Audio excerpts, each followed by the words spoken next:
सासवड इथे होणाऱ्या 87व्या अखिल भारतीय मराठी साहित्य संमेलनासाठी ज्येष्ठ अभिनेते रजनीकांत यांना आमंत्रण देण्यात आलंय। त्यामुळे रजनीकांतच्या चाहत्यांमध्ये प्रचंड उत्सुकता आहे।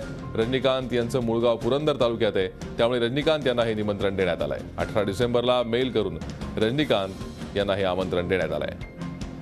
अधिक माहिती घेऊयात, आमच्या प्रतिनिधी अश्विनी पवार सध्या आपल्या संपर्कात आहेत। अश्विनी, काय अधिक माहिती आहे?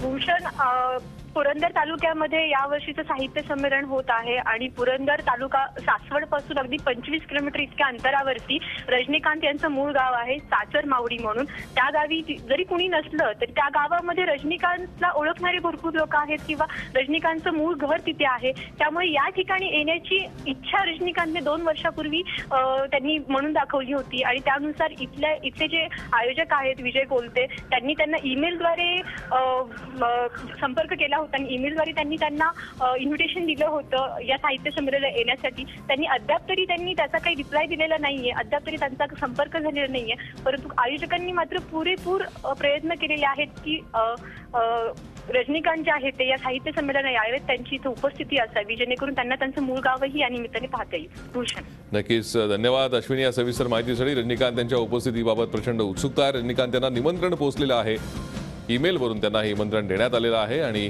मूळ गाव पुरंदर असलेल्या रजनीकांत यांनी 2 वर्षांपूर्वी आपल्या मूळ गावी येण्याची इच्छा बोलून दाखवली होती। आता सासवडपासून अवघ्या 25 किलोमीटर अंतरावर त्यांचं पुरंदर तालुक्यातलं हे मूळ गाव आहे। आता रजनीकांत या संमेलनाला उपस्थिती लावतात का हे पाहणं महत्त्वाचं ठरणार आहे। झी 24 तास, एक पाऊल पुढे।